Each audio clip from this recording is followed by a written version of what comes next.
नमस्कार दोस्तों, मेरा नाम स्नेहा है। मेरी और संजीव की शादी को सालों हो गए थे, पर अभी तक हमें बच्चा नहीं था। संजीव ने मुझ पर विश्वास रखा। मैं बांझ थी, पर मैंने उसे झूठ कहा कि लेडी डॉक्टर ने कहा है कि जल्दी ही हमें खुशखबरी मिल जाएगी।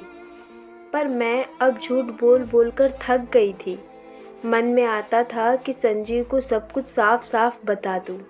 मैं उससे अब और झूठ नहीं बोलना चाहती थी और इसलिए उसे सच बताने से पहले मैंने अपनी माँ को फ़ोन किया और सब कुछ बता दिया। तब माँ कहने लगी कि एक काम कर, संजीव की दूसरी शादी करवा दे, जिससे कि जीवन भर संजीव भी तेरा ऋणी रहेगा और तुझे छोड़कर भी नहीं जाएगा। मुझे मम्मी की बात सुनकर बहुत गुस्सा आ रहा था और मैंने बीच में ही फ़ोन काट दिया। शाम को जब संजीव घर आया तो कहने लगा कि क्या हुआ स्नेहा, घर में इतना अंधेरा क्यों रखा है और क्या करूं? जब भगवान ने ही मेरी ज़िंदगी में अंधेरा कर रखा है तो इस कमरे में अंधेरे से क्या फ़र्क पड़ता है? तुम ऐसे क्यों बोल रही हो स्नेहा? मैं हूँ ना तुम्हारे साथ। मैंने बहुत हिम्मत करके संजीव को सब कुछ सच सच बता दिया कि मैं बांझ हूँ और कभी भी माँ नहीं बन सकती। ये सुनकर संजीव के चेहरे का रंग ही उड़ गया, पर अगले ही पल उसने मेरा हाथ अपने हाथ में लिया और कहने लगा कि कोई बात नहीं स्नेहा, मेरे लिए तुम ही काफ़ी हो। संजीव ने मुझे बहुत समझाया, पर जब ये बात मेरी सास को पता चली तो उन्हें तो मानो कुछ सूझ ही नहीं रहा था कि मुझसे क्या कहा जाए। एक दिन हमारे घर के बगल वाली कमला आई। तब मेरी सास ने उससे संजीव के लिए लड़की देखने के लिए कहने लगी। जब उसने पूछा कि तुम्हारी बहू को क्या हुआ है जो तुम्हें तुम्हारे बेटे की दूसरी शादी करनी है। मेरी बहू बांझ है, वो कभी माँ नहीं बन सकती और मेरा वंश अब आगे कैसे बढ़ेगा, बस इसी वजह से, इसलिए तुमसे लड़की देखने के लिए कह रही हो। मेरी सास की बातें सुनकर मेरा दिल बैठ जा रहा था। संजीव जब घर आया तब मैंने उसे सब कुछ बताया। तब उसने मेरा हाथ पकड़ा और मुझे सास के सामने ले जाकर खड़ा कर दिया और कहने लगा कि माँ, मैं स्नेहा को कभी छोड़कर किसी और से शादी नहीं करूँगा और ना ही मैं इस बारे में कभी सोच सकता हूँ और आगे से मुझे इस विषय पर कोई चर्चा नहीं चाहिए। तब सास कहने लगी कि आज तक मैंने एक बांझ पत्नी का इतना अभिमान होने वाला ऐसा पति नहीं देखा। पर ये सारी बातें सुनकर मुझे अपनी किस्मत पर बहुत गर्व महसूस हो रहा था। मैं भगवान का शुक्र मना रही थी कि उन्होंने संजीव जैसा पति मुझे दिया। रात को जब मैं अपने कमरे में जा रही थी तब जाते समय मुझे सास की किसी से बात करने की आवाज़ आई। वो अपने बेटी से संजीव के लिए दूसरी लड़की देखने के लिए कह रही थी। यह बात सुनकर मेरा दिल फिर से बार बार घबराने लगा। कमरे में आकर मैंने अपनी माँ को फ़ोन लगाया और यहाँ की सारी बातें बताई। माँ पूछ रही थी कि मैंने काफ़ी दिनों से फ़ोन क्यों नहीं किया। उसे मेरी चिंता लग रही थी।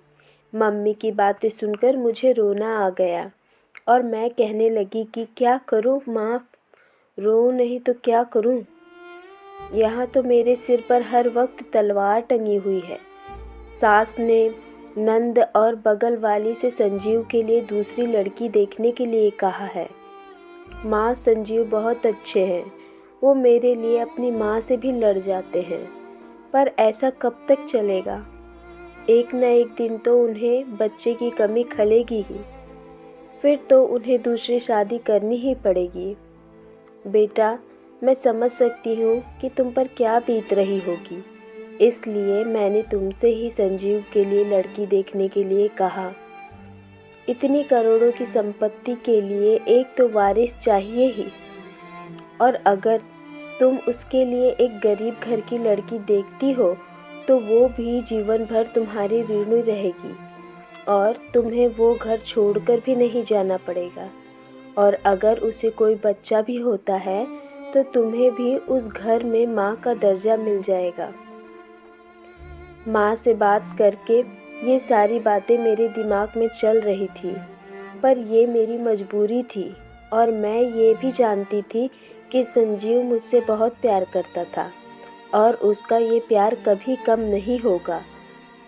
बस इसलिए मैं छुपाकर संजीव के लिए लड़की देख रही थी। मैं एक गांव के सरपंच की बेटी थी। मेरे माता पिता, मेरे भाई मुझ पर जान छिड़कते थे। मैं दिखने में बहुत सुंदर थी, बस मुझे एक चीज़ की कमी खलती थी कि मेरे माता पिता ने मेरी शादी बचपन में ही तय कर दी थी। उसका नाम कपिल था। उसने स्कूल की शक्ल तक नहीं देखी थी और मैंने इंजीनियरिंग पूरी कर ली थी। हमारे गांव में एक लड़की का इतना पढ़ लेना बहुत बड़ी बात थी। कपिल बहुत ही विचित्र इंसान था। उसका व्यवहार उससे भी ज़्यादा अजीब। उसे अच्छे बुरे तक की पहचान नहीं थी। गांव में ज़्यादातर सभी लड़कियों का उससे अफेयर था और जिस वजह से मैं उसका तिरस्कार करने लगी थी। इतना होने के बावजूद भी वो मुझसे प्यार होने का दावा करता। एक बार गांव के मेले से वो मेरे लिए चूड़ियाँ लेकर आया, जिन्हें मैंने उसके सामने ही तोड़ दी थी, जिस वजह से मैंने कपिल की आंखों में आंसू देखे। मुझे अपनी गलती का एहसास हुआ, पर अगले ही दिन मैंने देखा कि कपिल किसी लड़की के साथ घूम रहा था। मेरे मन में उस दिन उसके लिए जो सहानुभूति निर्माण हुई थी, वो ये देखने के बाद ना के बराबर हो गई। मैंने अपने माँ पापा से उस बारे में बात की तो कहने लगे कि कोई बात नहीं, समय के साथ कपिल सुधर जाएगा। कुछ समय बाद मेरे भाइयों ने गांव में अस्पताल बनवाने के लिए अर्जी दी थी। थोड़े दिनों बाद कुछ लोगों की टीम उस जगह का निरीक्षण करने और बाकी की कागजी कार्रवाई करने के लिए आए थे। अस्पताल बनने की शुरुआत हुई। आई हुई टीम वापस लौट गई। बस उसमें से एक व्यक्ति वापस नहीं गया, जिसका नाम संजीव था और जिसे यहाँ का माहौल बहुत ही पसंद आया। उसने मेरे पापा की इजाज़त लेकर कुछ दिन गांव में बिताने की सोची। एक दिन मैं अपनी सहेली के साथ जा रही थी कि अचानक मेरी नज़र संजीव पर पड़ी। संजीव मुझे एक ही नज़र में भा गया था और उसकी आंखें भी कह रही थी कि मैं भी उसे पसंद आ गई थी। अगली बार मैं खुद संजीव से मिलने गई तो कहने लगा कि मैं भी तुम्हारी ही राह देख रहा था। उसने मुझे अपना फ़ोन नंबर दिया। हमारा प्यार परवान चढ़ गया था और उसी बीच संजीव ने मुझे शादी के लिए पूछा, पर मैंने उसे अपने और कपिल के बारे में सब कुछ साफ साफ बता दिया और उसने कहा कि तुम मेरा हाथ मांगने अपने घर वालों को लेकर यहाँ नहीं आ सकते क्या? संजीव इस बात के लिए राजी हो गया और वो अपनी माँ और बहन को लेकर हमारे घर आया और मेरा हाथ मांगा, पर पापा ने तुरंत ही मना कर दिया। उस दिन मैं बहुत रोई। मेरी भाभी और माँ ने मुझे बहुत समझाने की कोशिश की, पर मैं संजीव को भूल ही नहीं पा रही थी। पापा से मेरी ऐसी हालत देखी ही नहीं गई और उन्होंने इस रिश्ते के लिए हाँ कह दी। जब हम शादी कर संजीव के घर पहुँचे तो उसकी माँ बहुत नाराज़ थी, क्योंकि उनके ख्याल में मैं एक सरपंच की बेटी थी, जिस वजह से उन लोगों को हमेशा ही दब के रहना पड़ेगा। घर वालों से जिद करके अपने मन के मुताबिक लड़की से शादी करने वाली बहू को उन्होंने दिल से स्वीकार नहीं किया था। वे मेरे और संजीव के बीच दूरियां बनाने की बहुत कोशिश करती थी, पर संजीव ने हर हालत में, हर परिस्थिति में मेरा साथ दिया, एक अच्छे पति का फ़र्ज निभाकर। और अगर कपिल से मेरी शादी हुई होती तो मेरी ज़िंदगी नर्क बन गई होती। खैर, नर्क तो अब भी बन गई थी जब ये पता चला कि मैं कभी माँ नहीं बन सकती, और इस बात का मुझे एहसास था। मुझे अपनी सास की जिद के कारण ज़िंदगी बर्बाद नहीं करनी थी, इसलिए मैंने एक पहचान वाली औरत से संजीव के लिए एक लड़की देखने के लिए कहा, और वो किसी से कुछ न कहे इसलिए मैंने उसे कुछ पैसे भी थमा दिए। कुछ दिनों बाद उसने मुझे एक लड़की की फ़ोटो दिखाई। उस लड़की का रूप देखकर तो मैं उसे देखती ही रह गई। वो औरत आगे बोली कि इसके माँ बाप नहीं है, अनाथ है और वो अपने मामा के पास रहती है। उसकी मौसी की इच्छा है कि इसकी हाथ जल्द से जल्द पीले हो जाए। पहले तो मुझे ये रिश्ता मंजूर नहीं था, क्योंकि मन में बस यही डर था कि कहीं इसका रूप देख संजीव इसके प्यार में पागल ना हो जाए। पर फिर अगले ही पल ये लगा कि अगर मुझे अपनी उस घर में कीमत करानी है तो मुझे संजीव की शादी करानी पड़ेगी। और मैंने इस रिश्ते के लिए हाँ कह दी। घर पहुंची तो देखा नंद आई हुई थी और दोनों माँ बेटी संजीव पर शादी का दबाव डाल रही थी, पर संजीव दूसरी शादी के लिए राजी नहीं थे। वो उल्टा उन दोनों पर ही चिल्लाए जा रहा था। मुझे देख तीनों चुप हो गए और मैं अपने कमरे में आ गई। बाद में संजीव मुझसे आकर कहने लगा कि स्नेहा, तुम माँ और दीदी की बातों पर ध्यान मत दो। नहीं संजीव, अब मेरा भी यही मानना है कि तुम दूसरी शादी कर लो। ऐसे कब तक चलेगा? संजीव मेरी तरफ देखता ही रह गया। पर बस मेरी एक शर्त है कि तुम मेरी पसंद की लड़की से शादी करोगे। स्नेहा, मैं तुम्हें छोड़कर किसी और लड़की को अपनी ज़िंदगी में जगह नहीं दे सकता। ये बात मैं तुम लोगों को कितनी बार समझाऊं। मुझे बच्चे की कोई चाह नहीं थी, बस मैं संजीव को खोना नहीं चाहती थी, जिस वजह से मैं ये सब कर रही थी। खैर कुछ दिनों तक हम दोनों में बोलचाल बंद थी, पर समय के साथ मैंने संजीव को दूसरी शादी के लिए राजी करा ही लिया। मैंने रोहिणी के साथ संजीव की दूसरी शादी करा दी और जब हम घर पहुँचे तो हम तीनों को देख सास ने बहुत लड़ाई की। कम से कम इस बार तो मेरी पसंद की लड़की से शादी कर लेते। हर बार तुम दोनों ने बस अपनी ही मर्जी की है। मैं और संजीव बिना कुछ बोले घर के अंदर आ गए। वो रात मैंने जैसे अंगारों पर काटी हो। आज तक जिसकी आंखों में बस मेरे लिए प्यार था, अब उसकी आंखों में किसी और के लिए प्यार होगा। मैं रात भर अपने कमरे में अकेली रोती रही। दूसरे दिन मैं सुबह उठी तो देखा संजीव अभी अपने कमरे से बाहर नहीं आया था। जब मैंने राधा से उस बारे में पूछा तो वो रोने लगी, कहने लगी कि हमारी शादी बस नेहा की जिद के कारण हुई है और मैं उनसे किसी भी तरह की उम्मीद ना रखूं, नहीं तो मैं तुम्हें तलाक दे दूंगा। इसलिए मेरी हिम्मत ही नहीं हुई उन्हें उठाने की। मैं अब वापस मामा के यहाँ जाने की सोच भी नहीं सकती थी। और वो रोने लग गई। मैं यही सोचने लग गई कि उस औरत ने सच में मुझे बहुत ही असहाय लड़की ढूंढ कर दी। मैं मन ही मन खुश हो रही थी और यही सोच रही थी कि शायद मेरे जाने से संजीव बाहर आ जाए। पर आज शादी का तीसरा दिन था और वो अभी तक कमरे से बाहर नहीं आया था। मुझे अब थोड़ा अजीब लगने लगा था। मन में अजीब ख्याल आने लगे थे। फिर एक दिन मैंने देखा कि रोहिणी किचन में व्यस्त थी और जब मैं संजीव के कमरे में गई तो देखा संजीव फ़ोन में बिजी था। उतने में रोहिणी संजीव के लिए नाश्ता बनाकर लाई और देखा तो वो संजीव के एकदम करीब जाकर बैठ गई। संजीव ने भी उसे अपनी बाहों में ले लिया था। ये सब देख तो मैं सुन्न ही रह गई और मैं उल्टे पांव अपने कमरे में आने लगी। तभी मैंने सास को मेरी नंद से ये कहते सुना कि क्या दिमाग का इस्तेमाल किया तुमने, सांप भी मर गया और लाठी भी नहीं टूटी। और ये सब उस लालची औरत के कारण हुआ जिसने रोहिणी का रिश्ता स्नेहा से कराया था।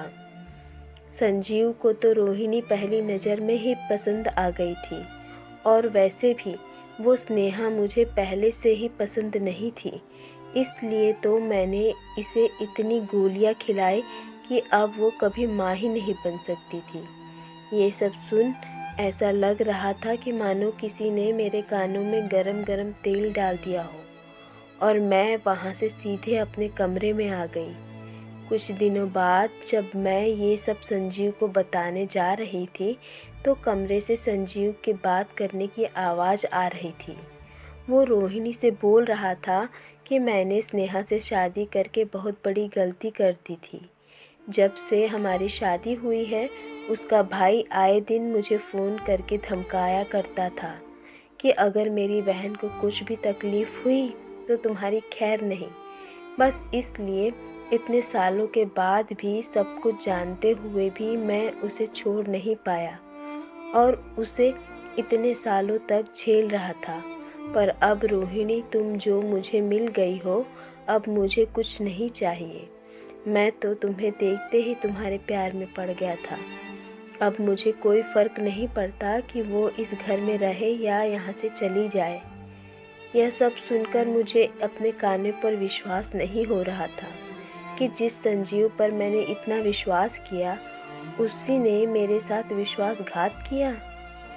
अब मुझसे रहा नहीं गया और मैं सीधे ही उसके कमरे में पहुंच गई। वो दोनों मुझे ऐसे अचानक देखकर हैरान रह गए। मैंने गुस्से में उससे कहा कि संजीव तुम ऐसा मेरे साथ कुछ कर सकते हो, ये मैंने कभी सपने में भी नहीं सोचा था। अगर तुम्हें मुझसे छुटकारा ही चाहिए था तो पहले ही बता देते, मैं खुद यहाँ से चली जाती।